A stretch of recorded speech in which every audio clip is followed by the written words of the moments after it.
It's casual, not formal. It's hosted by Rory Pendlin. Oh, and Renee in tow. It's time to start the show. 1, 2, 3, go!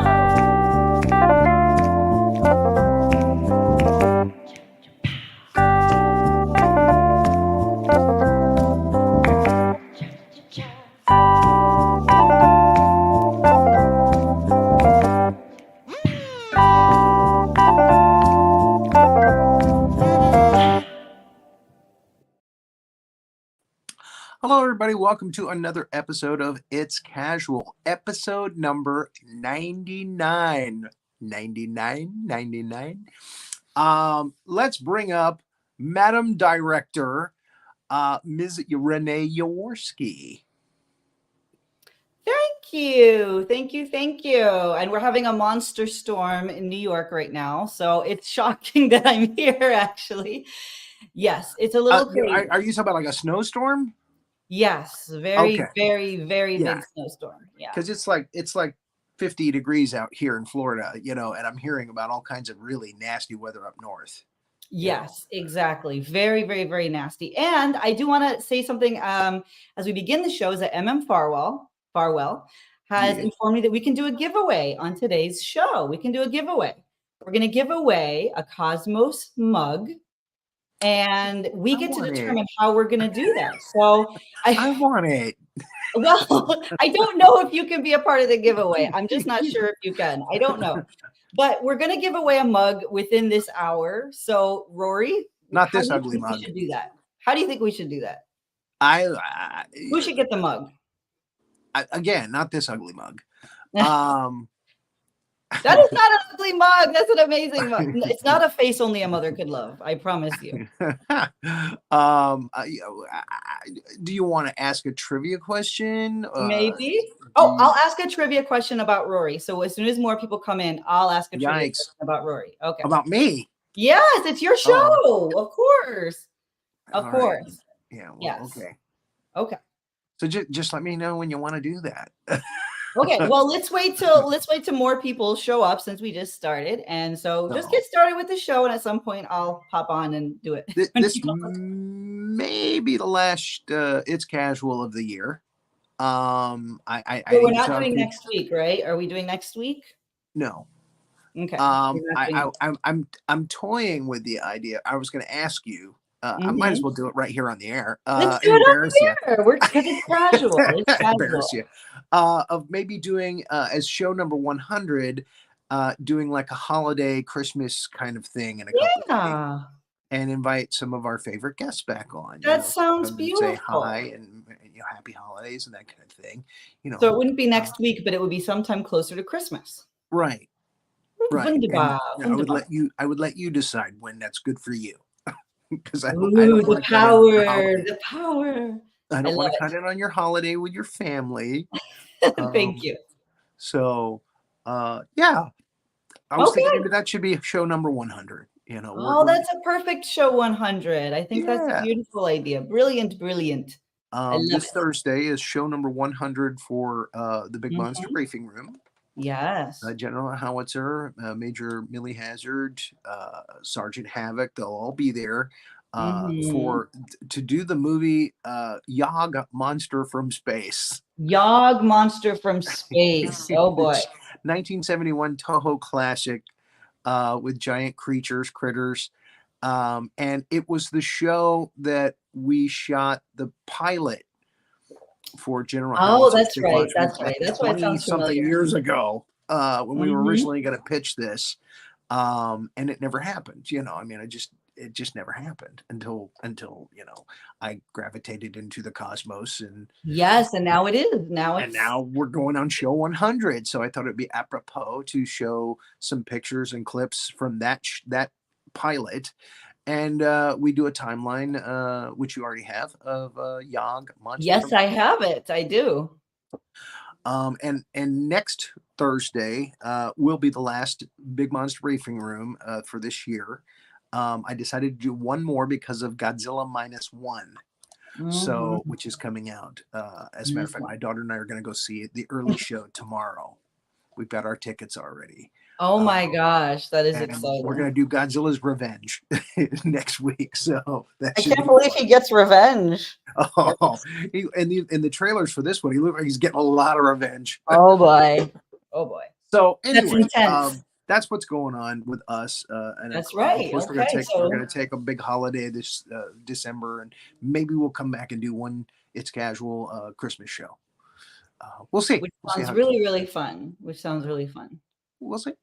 So Okay. All right. tonight on It's Casual on show number 99.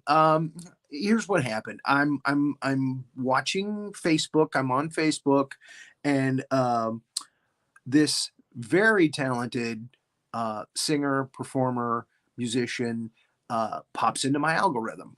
And I didn't realize it until about 10, 15 minutes ago before the show that it was because of Pan Orea. She's evidently on the Pan Network streaming on that channel. And that's how she became into my algorithm. And I just thought she was very interesting. And when I started to research her to um, find out information to ask questions for the show, she just got more interesting.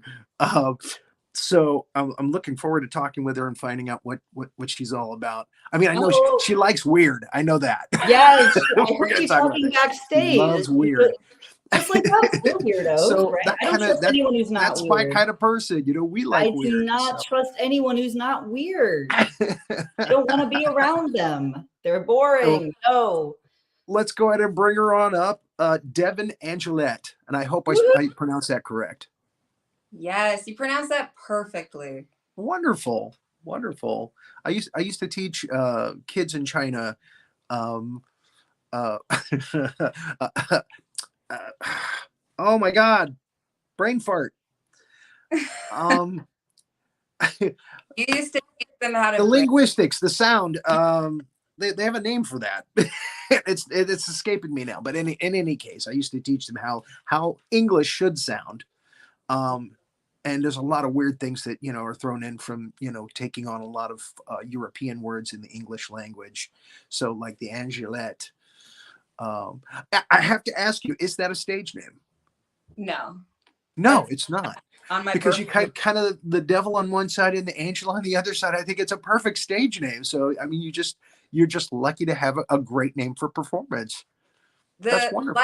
is a stage. So for the stage of life, that was the name and the role I've been given. Very good. So now looking through your information on Facebook and your significant other Remy, I'm deducing that you're in Arizona. Am I correct? Correct.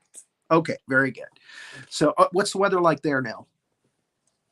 It's beautiful. It's absolutely gorgeous. It's like a little bit chilly in the morning, but by around 10:30, you can just walk around with like a t-shirt on. And Very late good. evening, maybe around 6 o'clock, it'll start to get a little breezy. At night, you can curl up under the blankets, but it's truly ideal right now. Again, in Florida, everybody kind of freaks out when it just gets a little cold. They start putting on like parkas with fur collars and stuff, when it gets in the 50s like it is right now. So I Sure. just laugh at that. I think that's funny. I put on a little sweatshirt hoodie thing when I went to work today. And that's What all I need. was it? Ah, What color was it? gray. Okay. I have to wear a lot of gray at work. So my day job. So and black. But that's okay. That's not bad. This is kind of a goth thing. Yeah. So I'm like, what's okay. your job? I don't know what your job is. Oh, oh gosh, God, do I go ahead and spill the beans here now? I'm kind of embarrassed by it. I deliver pizzas. Really? So I deliver pizzas for Pizza Hut. That's my day job. That's when people say keep your day job. That's what they're saying. They're saying keep delivering pizzas. Really? So, yeah. That's amazing. That is so cool. Everybody's happy to see me when I come. So that's one good thing about it. Oh my God. Everybody's. Happy to see pizza when it comes. So it's very, very rare that I catch somebody who's just angry and upset and nasty. It did happen a couple of weeks ago, though. I met a woman and she just was nasty. Wow. And I was Wow. trying to explain to her that I was doing her a solid. I was delivering to her, even though she was outside my delivery zone, and she got all nasty and mean, and I, I don't know why. And she Mm. ended up calling me names, and I ended up calling her names. She ended up calling my boss at work, my manager, and he ended up calling her names because she was she was so terrible. Wow. Sometimes you meet people like that, today, Yeah, yeah, So for her sure. name wasn't Karen. She just, but she plays one on TV. Uh, Uh, anyway, so music. You play multiple instruments. You went to Berklee College of Music. Um, when did it all start for you? God. When did what all start? When did the music start for you? When did the music start? It Yeah. started with the Big Bang, of course. The big, For you though. I'm talking about the Big Bang. And then, then I was, Sheldon? Bazinga. yeah. Well, I just think it started with being birthed into a family where music was always around. I would have Okay. to, like, my father is very much into music. He loves to, like, I just have this memory of waking up to the sound of West Side Story, like, blasting. And it's like 6:30 a.m. and I'm lying in bed and I just hear that sound of like, um, something's coming, right? Something's coming around the bend. Just those mysterious lyrics from Leonard Bernstein. Uh-huh. And I'd be like, what is going on? When you're a jet, you're a hot cat in town.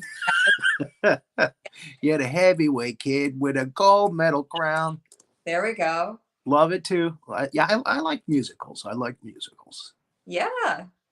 Like I felt like life was a musical. There was always like some segue music, background music, and that was just natural. So that was Your life looks like Bollywood. pretty much Everybody's dancing and singing. just in New York, There you go. Did you grow up in New York? Yes, absolutely. Oh, Grew up in the Hudson Valley. awesome. So music was in the house. Your dad liked to play music a lot. Um, did your parents have any musical ability as far as playing instruments? Yeah, my dad, he plays the jazz guitar and he loves to sing. I mean, I also remember being in the car playing not video game, but in the simulation of life, I suppose, playing a game where my dad would start to sing a line from a Beatles song. He'd sing like 3 words, and then it's like, okay, guess that song. And I just remember countless joyful memories of that. Wow, Yeah, that's a cool game. totally. Again, I grew up listening to the Red album and the Blue album. Their greatest hits. Okay. Just I just tore up that vinyl. I mean, I just played it till it was ashes. Loved it. Loved it. Very cool. So you guys would play name that Beatles tune in the car. Yeah. Cool. Yeah. And so when did you start playing like piano? And how many instruments do you play? I've never counted. I really feel like I could play any instrument. Like, what do you have to do to be able to say you play it? Is just pick it up and play it. Jews, So, harp, kazoo, banjo. and anything It's all can there.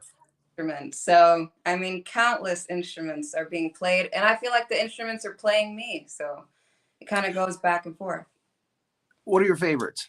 My favorites, I love the vibraphone is one of my favorites that I spent a lot of years playing. It's like the xylophone, but the keys are made of aluminum and it has the aluminum tubes underneath. They're called resonators. And then it Yeah. has a pedal that allows for the sustain for anyone who isn't aware. and then it has a motor that spins these metal pieces, and it gives the sound of vibrato. So it's like this percussive instrument that has this ethereal vibrato timbre. And that instrument has always been astounding and astonishing to me. Isn't that the instrument that they actually did a lot of science fiction music with? I bet. A lot of that kind of stuff came from the vibraphone, right? That sounds That's like a theremin. That's the theremin. Is that the theremin? Okay, I'm sorry. Yes, when it's like an electrical field, it's a Russian instrument. Yes. Yeah, the theremin. I mean, that's cool too. I've never played one of those, but I hope I can change that soon. Yeah, you should buy a theremin. Like if you go online, you can buy the kit and you can actually. You like weird. Yeah, because it's just like, they have this metal thing, and then you just push your hand and you higher, lower, louder, just like that. And you could do it, and it looks cool too. Or the saw, like I have a friend who plays the saw. You can make it sound like a theremin. It sounds beautiful. Like an actual saw? Yeah, you can take a saw and you can use like a bow. I think it's a particular, I don't know if it's like, I don't know what kind of bow. I'll have to ask him, but yeah, it goes like that. That's pretty cool. That's pretty cool. I like that. I guess that would be an attention getter for sure. Right? Crowd getter. I don't know. I'm gonna think about that. I have a serrated knife. You could probably play the serrated, but be careful because we don't want to encourage anyone to have. You might cut up your bow a little bit. We don't want anyone to get hurt. Is the thing. I know. I'm a little. It's a kind of exciting thought, but we'll leave that for another time. But here's the thing. So you study at Berkeley, right? Which is a huge, I don't know if anyone who doesn't know that, but if anyone doesn't know that, like if someone's been under a rock, it is a huge, prestigious. How do you get in? Like my question is even the application, the audition process, how do you get in? And then how do you also mentally get to that? Juilliard, yeah. It is. It's like Juilliard. So how does that change your life? And then like, how do you even how do you get in? There's probably like, how many seats are even available? I can't even guess. It's like Harvard. I would really like to gift anyone listening with the truth, which is that anything that you believe you can do, you can do. I don't think it's that hard. The only difficulty would be any belief standing between you and that goal. So it is a school that is prestigious and the name is very prestigious, but I think that everyone has a song that's worth being heard. And the school to me is there to cultivate an environment where individuals can become better musicians, educate themselves and others. There's nothing really hard about getting into that other than just showing up. Application process, sure. There's a lengthy application process, just like most other colleges. A fee, yes, the fee is very hefty. Okay, and I personally didn't finish because I had a big fear that I wouldn't be able to pay back the loans. And yeah. I didn't finish, but I mean, the time that I was there on the campus and also studying online has been invaluable, truly. So what is that like? Talk us through what it's like to be enrolled there. Are you doing other creative projects with other colleagues, with other students? Are you working with the professors? What is like the day in your life when you're at Berkeley? Wow. I mean, I didn't prepare any lies. Try. You can just make sure. We will believe you. We will believe. I want to tell the truth. It was like, you ride unicorns. Yes. I mean, how much can I say? What can I say and what can't I say? Nothing that would. You could say anything here. We're fine. It's cable. This is top secret. We took oaths before we went live. It's good. You're among friends. I mean, when I went to Berkeley, I was 18 years old. I was having a lot of sex in the park. That's what I remember was one of the most exciting things about being in Berkeley. But was which park is it? Which park? Talk us through it geographically. Party girl, party girl. I'm not very good at geography, but I remember there was a tree involved, and that's what I can tell you. Well, There- parks do have trees. Yeah, that's right.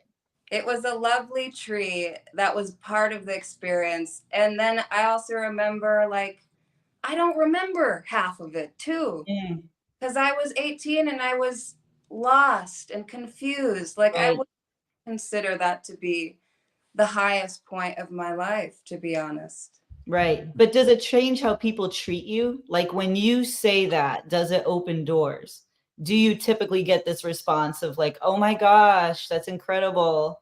It doesn't open any doors that I would want to walk through. I'd much rather walk through doors that are open because people feel my genuine heart, not because Right. of my affiliation with an establishment.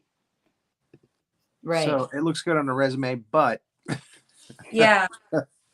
Yeah. And not people really for me. don't Not think really with you. Berkeley at all. Like, I think Berkeley's amazing. Mhm. And like, I thought one of the coolest things when I went there was there's all these different classes. Like, you could just take a class on the Beatles or Jimi Hendrix. And it's like an ensemble where everyone is studying the music of your favorite artist. I mean, it's like Wow. a That's musician cool. game entirely. Yeah, that is very cool. Fantasy land. Yes, I love that. By the way, just to people who are in the audience who are coming in and who didn't see the beginning, we're doing a mug giveaway. Farwell has all of this together. She has put together this incredible thing. We have all this merch that's going away. You don't have to do anything except you'll tell your address and you'll get a free mug. So we're going to do Rory trivia. We're going to have a Rory trivia question. Rory can determine what that is, or he can let me determine that is. Rory, do you have any sense? You go ahead and whatever. You said you had some trivia on me. Go ahead. I do have some trivia.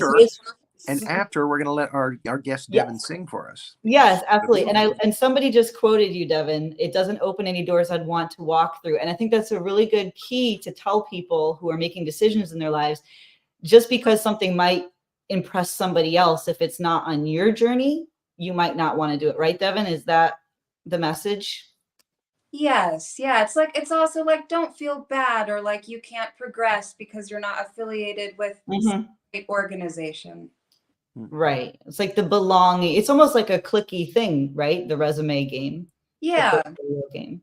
Yeah. I'd Right. rather get to know me. Right.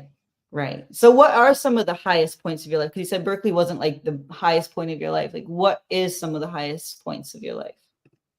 I'd have to say the highest point of my life right now is one of those because it's the moment where I'm in a body and I can feel all these different sensations going on.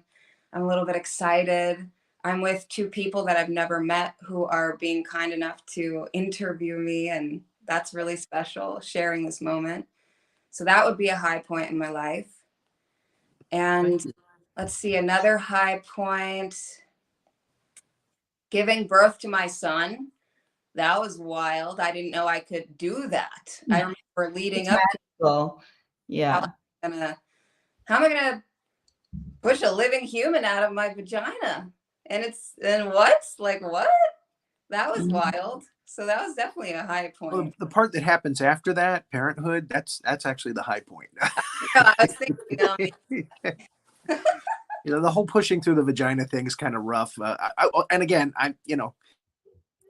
He's a father, so he didn't push any living humans. can't really talk from experience on that, but right. it doesn't look very good. It looks painful. well, before I gave birth, I remember I was around these wise women. I was surrounded by wise women. Like, I was so blessed. And one of the women, her name was Vajra, and she told me, giving birth, it's easy. You'll be able to do it. It's just like shitting out a watermelon that's on fire. Oh, no problem. Yeah, it was easy. But that's what it looks like. Like 100%. That's 100% what it felt like. Wow, that is intense. And on that note, we're going to segue into a quick trivia thing, which is, now let's see. I want to say this. Okay, so for people watching, Rory lived for 15 years in a foreign country. type that foreign country's name that's easy. in the comments. That's easy. He lived for 15 years in a foreign country. So That's easy. which country is that? And while they're answering, Rory, ask one more question of Devin. Okay. While they come in. Devin has also read tarot cards for people. Ooh. So can you tell us a little bit about that? Absolutely. Absolutely. Apparently, this is a weird thing about humanity. You know, people feel very comfortable opening up to you when you're a stranger holding a deck of cards and the room is very aesthetic and inviting and you light some incense and some candles. It's like people will tell you things that they won't tell anyone else. And I started doing tarot card readings because I was broke and I decided, shoot, I live in an area of Arizona called Sedona, Arizona, and it's known for tarot card readings, crystals, mystical, magical things. Some people call it a airy fairy kind of stuff. But I saw that this is the way that a lot of people around me were making a lot of money. And I need money, right? I'm like a single mom. Let me get into this career and see how lucrative it could be. But it came at a cost. And that cost is that you realize people are constantly handing over their autonomy to you. And they don't realize that your future is something that you create. It's not something that is set in stone, or at least that would be my belief. So it was very interesting because I was in this profession primarily because I wanted to eat food and have shelter. And yet I found that I had to do something very controversial in the field, which was tell people immediately, don't believe a single word that I say. Don't believe anything that comes out of my mouth. Just hear it. And then you decide if that's what you want your future to look like. You decide if that's the truth for you.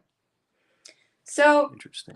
when I say that I'm a tarot reader or that I read tarot, you might get the idea that I'm telling people their futures, I'm doing fortune telling and things like that. But no, in fact, what I was doing was inviting people to a space where they could meet themselves as the true creators of their lives, which was very rewarding, monetarily and otherwise.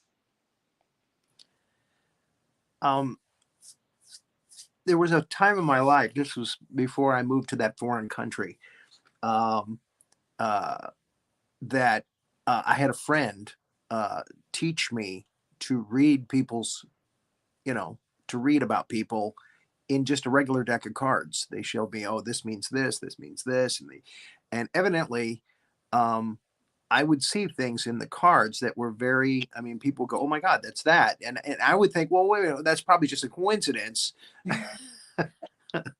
And I would have people come to me and ask me to read for them again and again and again. I was like, I just read for you like 3-4 days ago. What do you, and people were offering to pay me to do this. They said, you're really good. You're seeing things that, make sense. Yeah. And it got to the point where I only did it for a few months because it just creeped me out so much. Just like, I can't do this anymore, and I don't feel comfortable with it. But evidently, yeah, there's a thing in my family. My sister reads for people. I have 2 sisters who read for people, and evidently they're very good at what they do. They see things in tea leaves. They see things in cards. They see, visions. Yeah. And but yeah, it just creeped me out too much. I just couldn't continue doing it because I just didn't feel right about it. Well, for one, I don't want to tell people negative things about themselves, and I didn't like that if I saw that. And again, I didn't like the fact that people were coming back to me again and again and again, and I was like, well, wait a minute. I've read for you already, you should wait a while, because like you said, you take what's given to you, and you make a choice whether you go down that path or not to get to that point in your life. So yeah, again, I just some of the things that I was seeing were negative, and some of the things I was seeing were very, I mean, dead on. You know, it was evidently strange for the people that I was reading for, because they were like, "Oh, wow, that is amazing! You know, you're so right on target." And again, in many cases, I thought maybe it was a coincidence, but they were just telling me things. They were just making me feel creepy. Like maybe there's something dark here that's pushing this forward, and maybe I shouldn't keep doing it. So I stopped doing it. So interesting. I really think it is. Yeah. I also kind of felt I would feel weird sometimes, especially when someone came back and they're like, "You told me that my mother-in-law was gonna die," and I was like, "No, I didn't. I never Ah, tell anyone that anyone's gonna die." But even then, we realize that we don't always hear what other people are saying. Sometimes we hear what they're saying and we make our own interpretation of it. So there is something a little like kind of spooky sometimes. yeah. But there's also the Spooky is interconnectedness a of good word for our mind. You know, like sometimes it's a little spooky and unnerving to realize how connected we really are. Okay, so I wanted you to sing for us. Yeah, it's been 30 minutes and we haven't had you sing for us yet. So Yes, I can definitely I want quickly, let me just say that as for the giveaway, here's the thing. So we have a winner, and Patricia and Fred Bowman both got the answer, which is China, but Fred got it like 50 seconds before Patricia. So congratulations to Fred Bowman, and you won a mug. And all you have to do is send Farwell, who set this whole thing up, just DM her your address ASAP, and she will get that right out to you. So that was really fun. Yes, China. Rory, of course, lived and worked in China for 15 years. How cool is that? And yes, congratulations, Fred. No. Okay, so now we're going to move on to Devin and her beautiful Yes. song that we want to listen to. Her beautiful voice, her music ability. Check it out. Okay.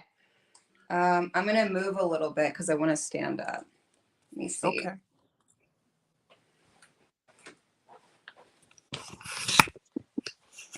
Okay.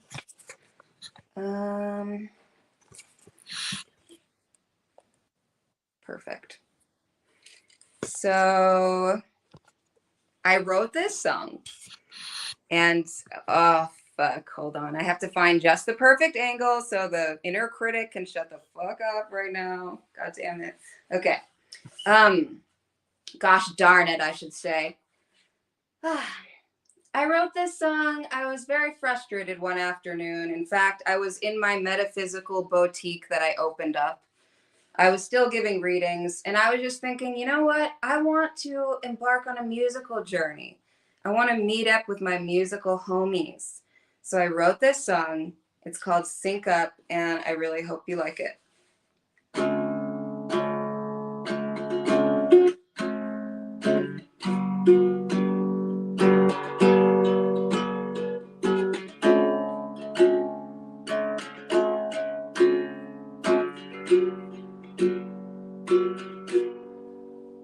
Let's sync up.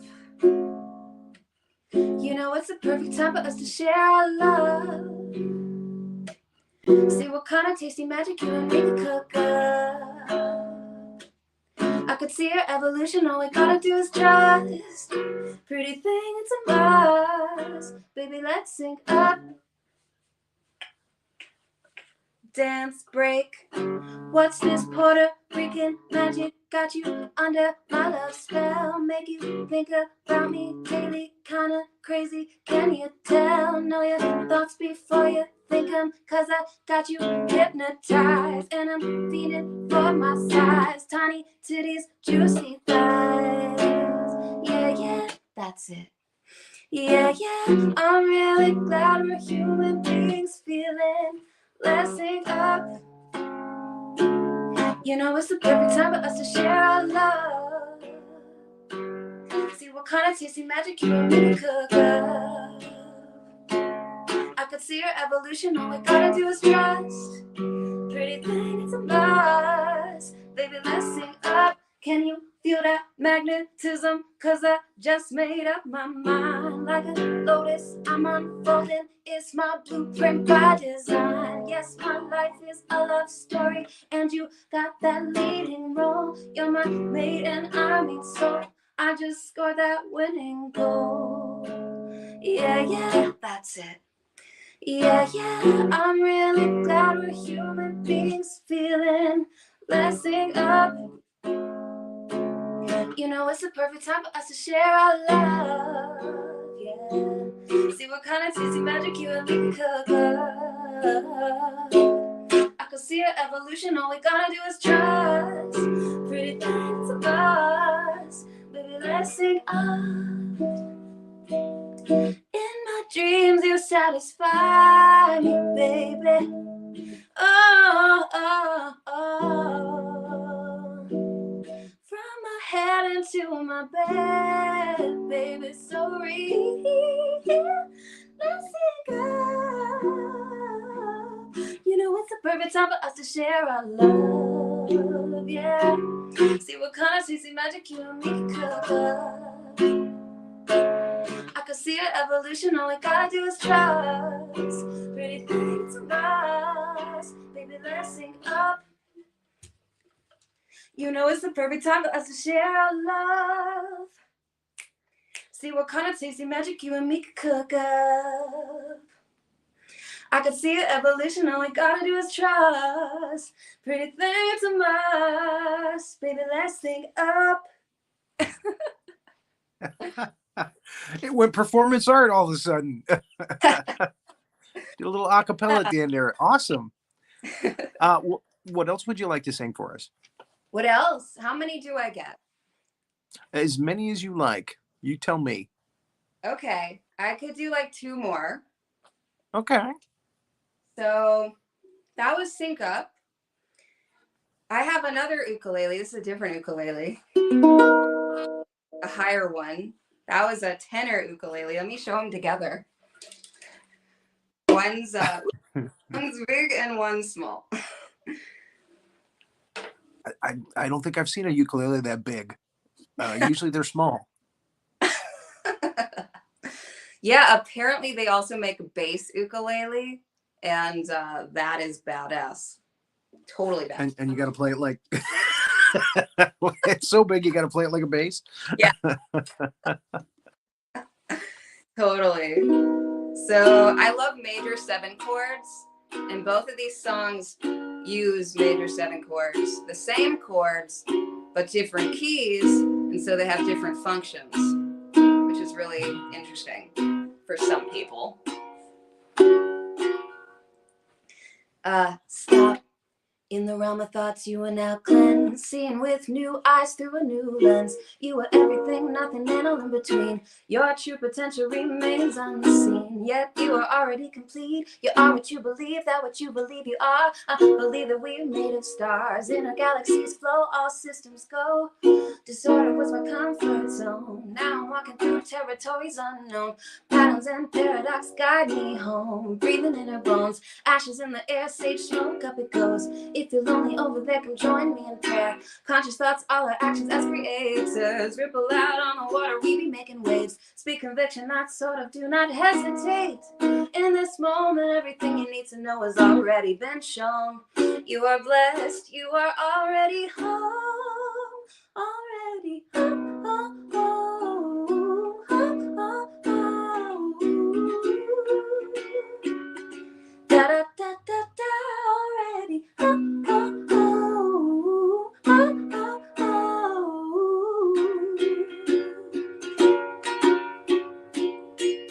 Stop. In the realm of thoughts, you are now cleansed, seeing with new eyes through a new lens. You are everything, nothing, and all in between. Your true potential remains unseen, yet you are already complete. You are what you believe, that what you believe you are. I believe that we are made of stars. In our galaxy's flow, all systems go. Desire was my comfort zone. Now I'm walking walking through territories unknown. Patterns and paradox guide me home. Breathing in her bones, ashes in the air, sage smoke, up it goes. If you're lonely over there, come join me in prayer. Conscious thoughts, all our actions as creators. Ripple out on the water, we making waves. Speak conviction, not sort of, do not hesitate. In this moment, everything you need to know has already been shown. You are blessed, you are already home. Already home.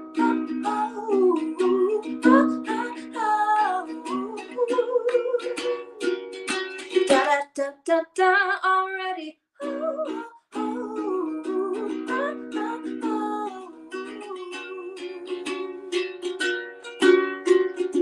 Already home, home. Can you imagine already home, home?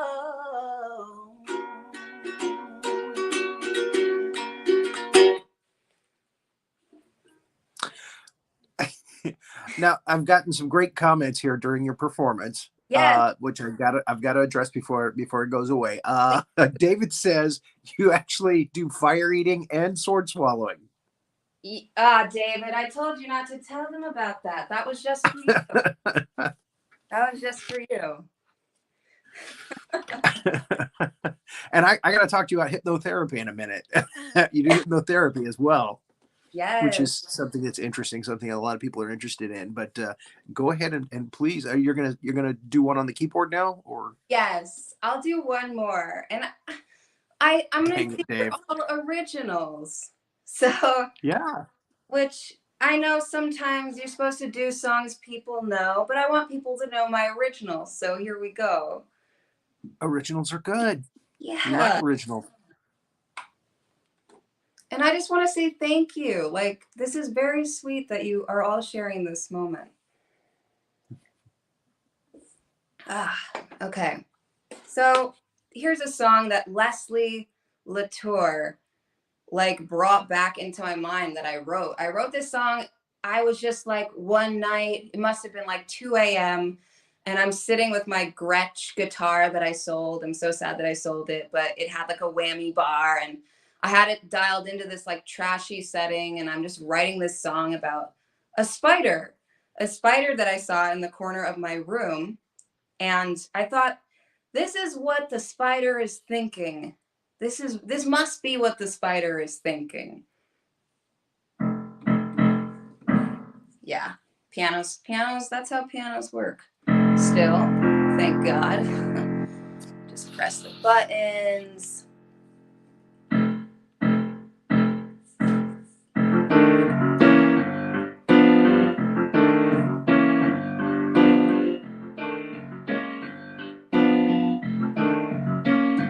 You screamed when you saw me the other day, and I really think that means that you really, really like me. You gasped when you looked at me the other day, and I really, really, really, really, really think that means that you're just playing hard to get. So I'm gonna make your bed into my temporary home. Don't care if you don't want me to. I'm gonna make your bed into my temporary home. Yeah, yeah.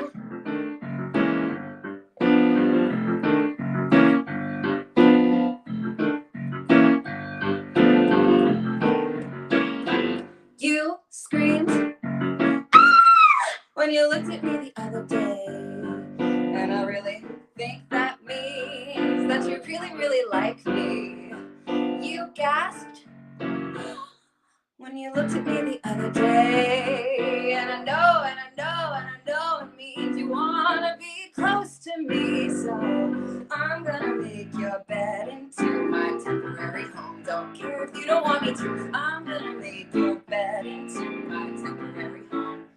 Yeah, yeah.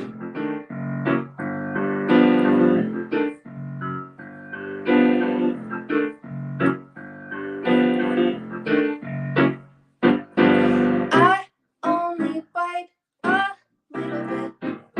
Sometimes I only bite a little bit. Sometimes I only bite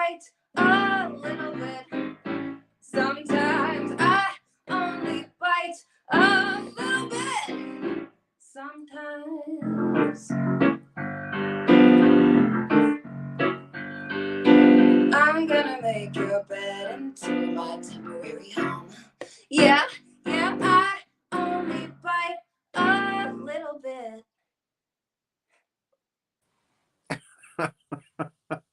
They're pointing out that Renee, my director, does not like spiders. Yes, David and David and I have a thing. We have to mention spiders, and I am highly arachnophobic. So if I had seen the spider in the corner of my room, I wouldn't have been able to write that fantastic hit song, which is very, very contagious, by the way. I love it.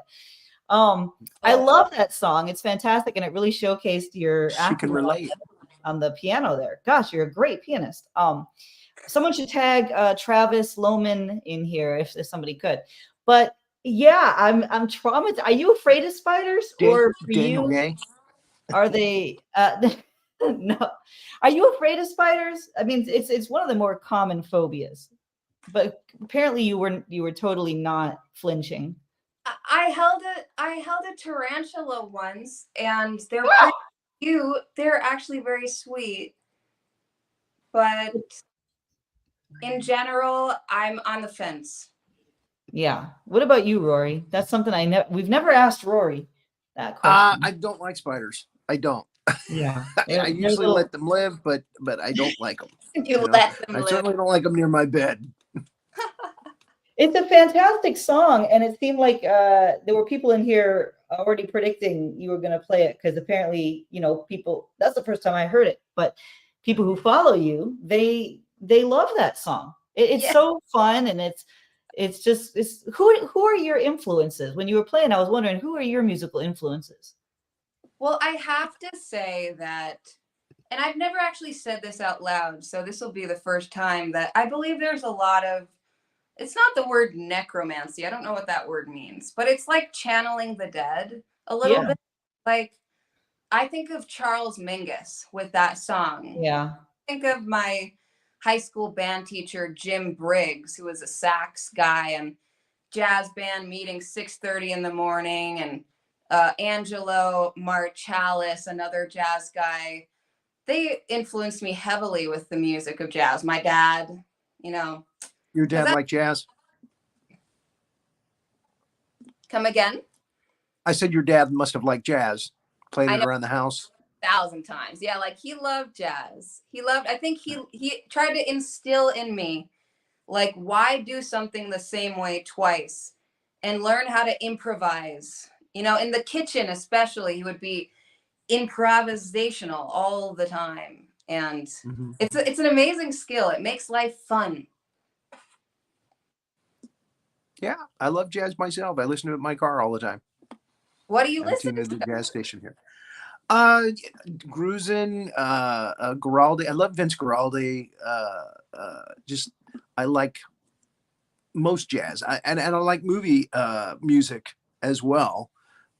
So I'm a big fan of Henry Mancini, and I like Danny Elfman because he's weird.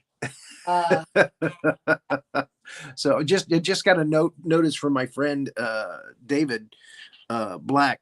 He was saying that the Beetlejuice 2, their work, they've got 99% of it done already. It's coming out next September, unfortunately, but yeah, Elfman's going to do the score for it, of course, because it's Tim Burton, and I'm very excited about that. Wow, that really gives me something to live for. Another thing to live for. That's wonderful. I weird as that might sound, I felt the same way. And I'm a lot older than you. Yes. So it's too funny. Okay, I got to ask you about the hypnotherapy. Please tell us about that. Well, I mean, we are all hypnotists. We're all hypnotizing each other. That's what I believe, from a certain perspective. That we all have the ability, yeah. Yeah. I mean, anytime you're staring at someone, you're having a conversation with someone, I believe that we're hypnotizing each other. And so I realized that while I was giving the tarot readings, I was realizing, like, wow, we're all going into this dreamlike state together, and we're talking about the future. And I decided ethically it was a necessity that I study this art of hypnosis. And boy, is it a fascinating field that I think people should just check it out. Just think about what it means to be able to access your subconscious, access a part of you that you don't normally access, but is there. A part of you that is responsible for a lot of very important processes in the body, like your blood pumping, your heart pumping, your brain functions. I mean, there's so much that is not consciously our decision until we make it conscious. That's really the question of hypnosis is, can you create the unconscious or the subconscious to be conscious? Can you turn dials in the control room behind the scenes in your life and create something to happen or become manifest that otherwise you couldn't? Does that excite you? I mean, am I the only one who's excited by that? Again, I've heard good stories, and I've heard, bad stories about people who have abused that kind of power. They tried it and kind of messed up people. Bedwetting was something that was mentioned. He tried to hypnotize a person, and then it led to bedwetting with her later, which was weird. That kind of thing. So you got to be careful with it. Like you said, it's a very powerful thing, the mind, and how we get the mind to work in a certain way. So you got to be careful with it. Yeah, I mean, honestly, you could probably hurt someone with cotton candy. You should be careful with that too. Dangerous. I I'm a think diabetic, so I can't do it. So I think anything can be dangerous. Anything can be delicious. Anything can be life-saving. Anything can be anything. It just depends on how you perceive it. So I think there's been a lot of portrayal of hypnosis in a certain light. And for better or worse. But when you if an individual has the impetus to look into it, I believe that they will find valuable information about themselves. They'll come to understand a deeper level of themselves. And honestly, I don't see how that could ever be dangerous. So, somebody said, "Don't get that stuff near your hair." I'm guessing the cotton candy is what they're talking about. exactly. Yeah. I personally am kind of annoyed when it gets like a bad rap, and that's why I use the word Well, there's hypnotherapy, a lot of good that comes from it if you're skilled and you know what you're doing. or even if you're not. I mean, even if because I think it's a natural process, like driving down the street. You're in your car and you get in, right? You turn the ignition, and then you put your hands on the wheel and you turn the gear into reverse. Okay, by the way, right now, if you're envisioning this, technically I'm hypnotizing you. And so you pull out of the driveway and you put the car into drive. You put your foot on the gas pedal, you start driving, and you're going down a very familiar route. So as you're driving and you're pulling up to a stop sign, you're thinking, man, I really hope they have my favorite sushi roll at Safeway. That's the grocery store where I'm from, right? And then I put my foot on the brake. I'm approaching the stop sign. Okay. And then I look, man, I hope I remember to get chopsticks. I never remember to get chopsticks. Okay. Then I put my car into drive again, and I put my foot on the gas and I drive. But am I really thinking about doing any of those things? No, they're all happening on their own almost. In fact, all I'm thinking about is tasting a delicious sushi roll in my mouth. I mean, I'm in a state of hypnosis that I put myself in.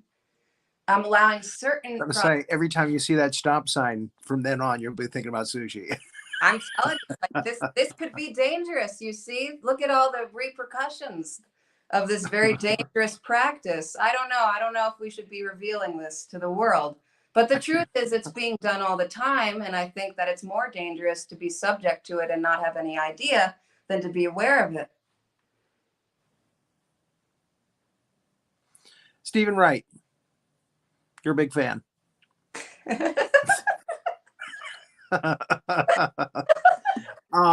Who again, Renee asked you earlier who some of your influences were.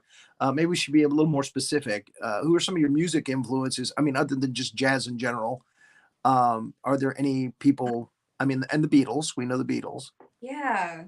I mean, I just think like Jeffrey Worster, my high school chorus teacher, I would be nothing without that man. I hope that the point that gets across is that it's people that you may never have even heard of who influenced me the most. The people who helped me when I was just a little girl with a nasally voice that no one would really pay too much attention to right now. It's great when you get a fantastic teacher that makes a mark, that makes an impression on you that lasts the rest of your life. I Absolutely. luckily had a few of those back when I was in junior high school in Miami before I moved up to North Florida. And again, in Lake City as well. My art teacher, Miss Hines, was a big influence on me. And Mr. Ship, my English teacher down in Miami, was a big influence on me. Unfortunately, a lot of kids, didn't like him, but I did. He taught me about Edgar Allan Poe, and he used to read mini mysteries to us, which I thought was really good back He would when I was that young. do. So yeah, to have teachers like that, good teachers, again, that make a difference. They don't get enough credit. They really don't. You're right. It's true. It really is. And in fact, Rory, I think you're being a teacher right now. Like you're setting the tone for this experience. You're teaching people how to do something. I think we're always being examples of something. So Just doing what I do. Just doing my show.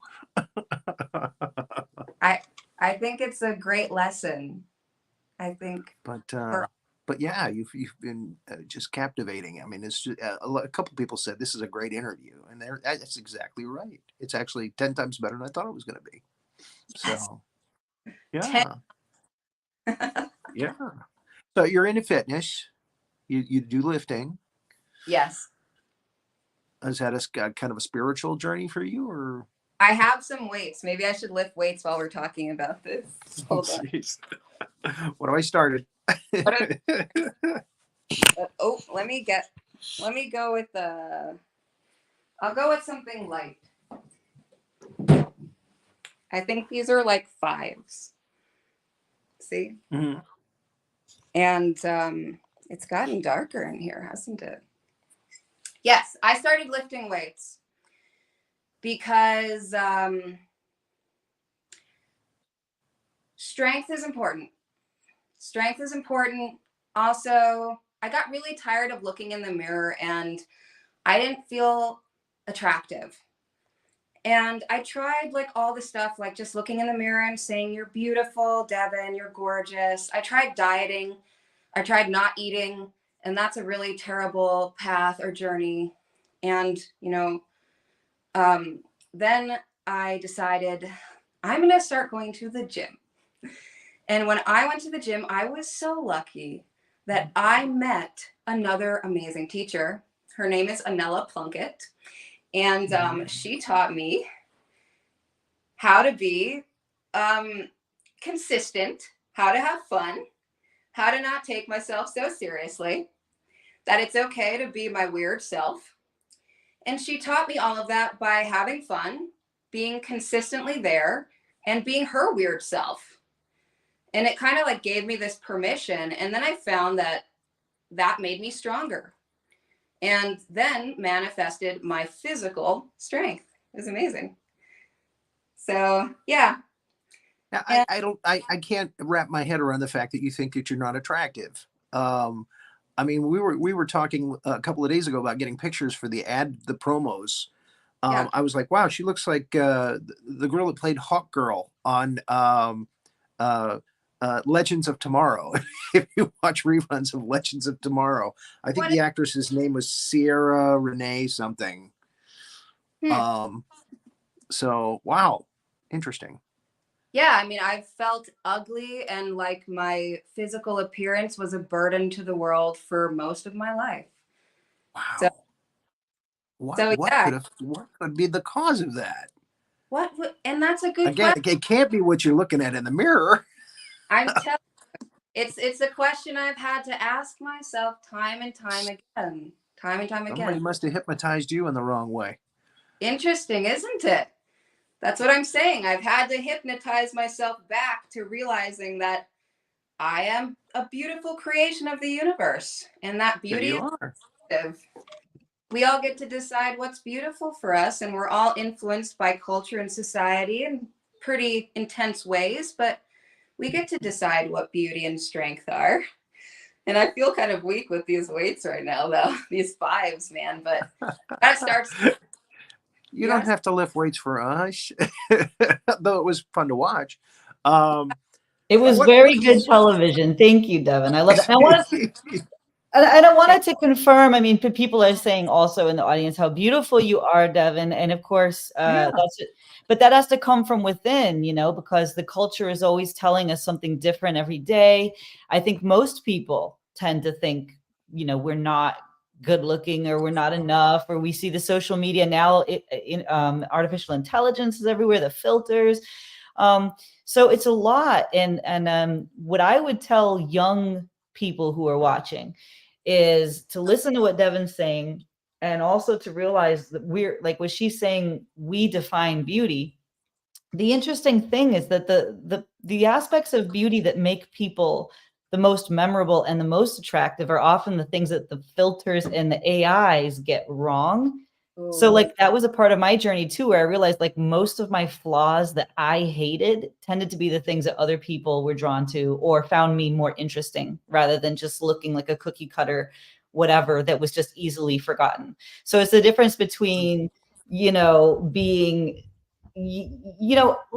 but you get to define that, and everybody has a different thing that they find beautiful, right? So if you change how you think about yourself, you're always going to be winning some and losing some, no matter what you do. Like it's all subjective anyway. So you can define your reality. Why not define your reality to realize, like she said, we're like these beautiful creatures. Like think of how much had to come together over how many millennia to result in Devin or me or you, Rory. Like so much had to come together genetically and spiritually, and relationships, people falling in love, people dying, like all this came together so that we could be these beautiful creations.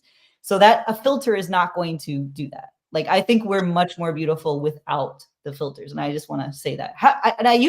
We all use filters This now. is because I posted that Kurt Russell thing the other day. This is, tell the people, Rory, I'm getting you back for that. Tell the people. I just, what when I happened. was younger growing up, I would tell people, I look like Kurt Russell in the face. And people were like, nah, I don't see it. And I did an AI thing a couple of days ago. I ran just a regular picture of myself through the AI just to see what would come back. And they had these pictures that, had me all buff and thin. And I'm looking like Kurt Russell. I mean, in several shots. And so I said that on Facebook. And yeah, most of the people were like, oh, yeah, I see it now. So there it is. Anyway, I'm surprised that Renee took that negatively. And No, I didn't. I was just busting your balls. I was just busting your balls. busting my balls here. Hey, just busting your balls. why you busting my balls here? But let me ask Devin. Like, Devin, think of a famous person we would all know that you maybe when you were young found attractive that you don't know, but like because like it's going to be different than what I'm going to say. It's going to be different than what Rory's going to say. But just think of somebody, because someone was saying, Barbara Streisand was saying yesterday to Howard Stern, she said, Robert Redford, oh, he's the most perfectly, beautiful man that was, and I thought, gosh, I never found him good looking at all. People had to tell me he was good looking. I can't believe people think he's good looking. Brad Pitt, I can't believe people think he's good looking. I was shocked when people said that Brad Pitt was supposed to be good looking. I can't believe Barbara Streisand agreed to do the Howard Stern show. He did the Howard Stern show for an hour and a half. Okay, but it's fantastic. Hey, people, Babs, you should watch Babs, it. Show us You your should watch it. cans. But let's get back to Devin. Okay, so what is your Like, think back to your childhood crush on TV, and I just want to hear who it would be. Okay. And everyone in the comments do the same thing. And I Yeah. want to show the diversity here. Please do. And like, before I do, I just want to say I love your comments, Renee. I really appreciate that you said that you said it really put into perspective, like how many things have come together for this, for this existence. And Right. for this moment where I reveal that one of my hugest celebrity crushes would be Adrian Brody. Yeah. I saw, yeah. That is a very, what do you like about him? I love how depressing his roles were and how unapologetically austere he could be, especially in The Pianist was one of my favorite roles. Oh my gosh, that movie fucking drove me. Yes. Yeah. That movie's incredible. Yeah. Somebody's saying Ed Harris, James Dean, Rory, who was your paragon of beauty when you were growing up? You know, when Lauren Bacall first met Bogey, oh wow, she was something. Who's MJF? Sandy said Ralph Macchio and MJF. I feel like I should know who that Michael is. J. Fox. Michael J. Fox. Oh, okay. Yeah. That's right. And then John said Maureen McCormick was my first celebrity crush, wrecked me for every other woman I ever met. I can't visualize Maureen. I wonder who that Jennifer is. Connelly was. I had to think for her too a long time ago. I'm so bad with names and faces, but you see the diversity. Like, we all have something different.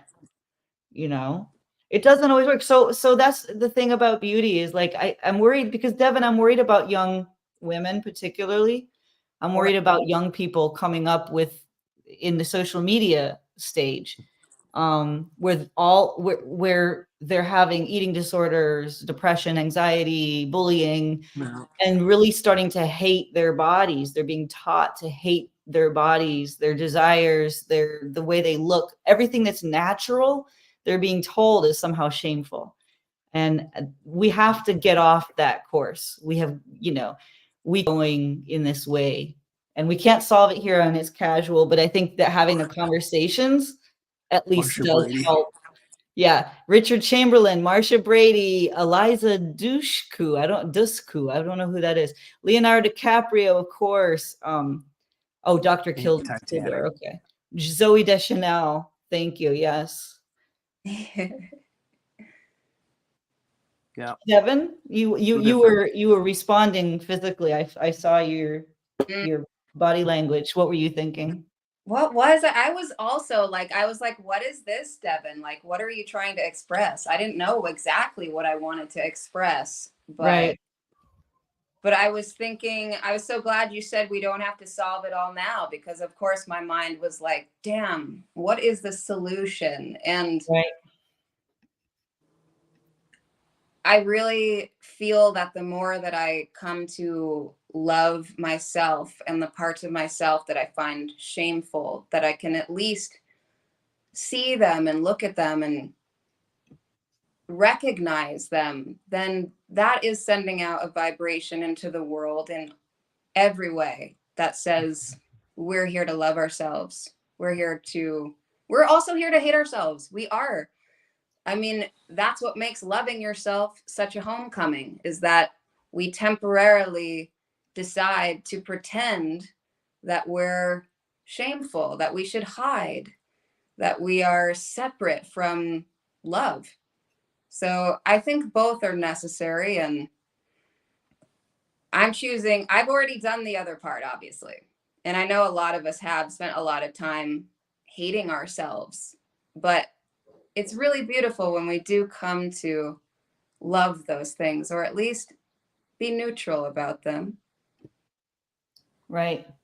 Yeah. Especially if it's blocking you being able to live the life that you want to lead, and it becomes slavery. You just, or a self-obsession, the self-loathing can become so myopic. You're just in this hamster wheel of thinking about yourself and what you look like. And it's just so limiting. And it gets, to be honest, it gets really boring too. That's what I noticed, is it's so much more freeing and exciting and enlightening and enjoyable to find some positive things about myself or other people, because that's less limiting and it's a longer road, in other words, and a more diverse road. 100%. Well,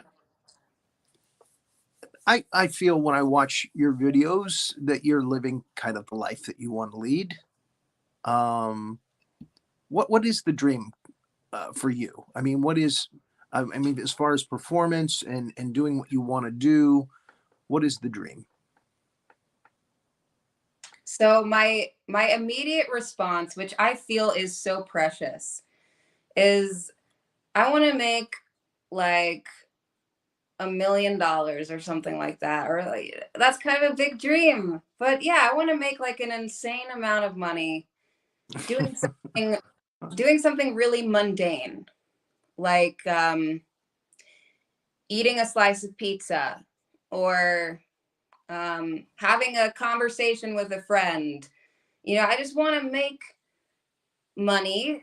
That's my dream. Why is that my dream? Because I'm still attached to the belief that money makes me worth something.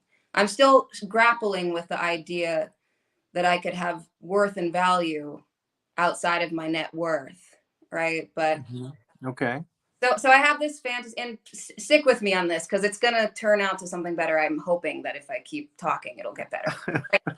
Pretty bad. Okay. I'm hoping that in addition to Devin, you making a lot of money eating pizza, perhaps, part of the other dream is that I can continue to have moments where I'm present and in my body, and I'm recognizing that this is the wealth, this is the bounty, is being present, being with other people who are mirroring back that love. Mm-hmm. What could be more valuable? What could be worth dreaming more than that? I don't know.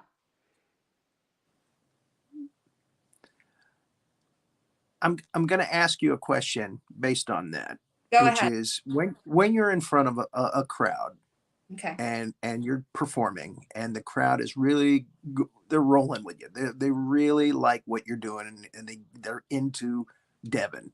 I mean, how does that make you feel? I feel good. I feel elated. I feel elevated. I feel like I belong. I feel like, I wasn't a mistake. This is supposed to be happening. That's what I feel. So I'm gonna retort. Please, You please. are beautiful. You are not a mistake. You are special. And again, those crowds, when they get to see you, they get something that is wonderful. So I hope you keep doing what you're doing. And I hope you realize very soon that, yeah, you have something that people like. You are something that people like. And um, yeah, I mean, as far as money goes, yeah, you can make money doing it. Yeah. But again, there are different kinds of wealth, especially in entertainment. Yeah. So uh, I hope that again that we'll be seeing more shows. And again, where can people catch you live in the very near future? On Friday, I'm going to be performing at a local art show. It's like a 4-day event. And Mm-hmm. this lovely jazz pianist, her name is Janice. Janice invited me to sing some jazz standards with her on Friday night, 5 to 7 So, at the reception. gonna sing a little Keely Smith. Maybe All I'll right, Billy awesome, Smith. awesome. I'll have to look her up. Thank you so. Yeah, well, yeah, she used to sing with uh, guy that did King Louis, Louis Prima. Oh shit. Okay. she's one of my favorite jazz singers. I just like her. She's not, you know, a diva. She's got this nice kind of baritone kind of voice, and I just dig it. Anyway, um, and I dig you. Thank you so much for coming on the show and sharing yourself with us. Again, I thought this was going to be a short show. I didn't have a lot of questions on my page. So I thought I was going to make you sing more and more. And it turned out to be, you know, over an hour and 15 minutes. So there you go. That's Yeah, life. and Devin, That's there's what's wonderful about life. and Devin, I can guarantee you that we're going to ask you to come on some other Cosmos shows because there's so many topics that I feel like you would be a great conversationalist to weigh in about so many other things in life. I feel like you are, Pan just said you're a free spirit, you know. I feel like you're someone who doesn't allow the blockades of culture to really hem you in. And that's something that's really needed, you know, today for people to break out of the status quo, for people to not allow the old narratives to bind them to, you know, I mean, look at what we're looking at in the world. This has real consequences. When people do as they're told, when they sit down and shut up, when they fall rank and file, look at what happens. Just turn on the news. Okay. So this is humanitarian work is what I'm talking about, is having people realize that compassion and thinking outside of the box and really valuing the human experience and spirit and lifting people up, that has actual value. It has economic value. It has political value. It has creative value. So I want you to come back in different shows, and I'm sure different hosts will be approaching you, and I'll definitely approach you because you have a lot to offer, you know. And you are on Renee's radar now because my radar, my literal radar. And true. You are honest and true. Yeah, So, that's what it is. That's what it is. And she'll be on No Icing next year. So Sandy and David are reminding me again, she will be on Sandy's show in the new year. So I don't know the date, guys. If you can tell me the date, yes, tune in. She is already booked. Do you know, Devin, do you know the date? I should, but I don't off the top. I don't. Okay, they're figuring the date. we But put yes, her on the spot.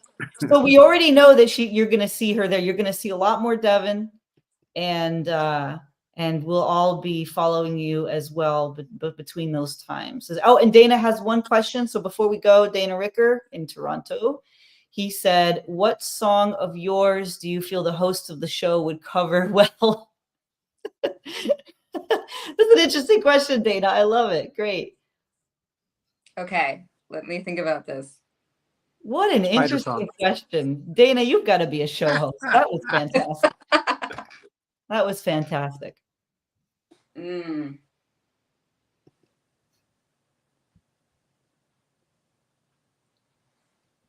I'm getting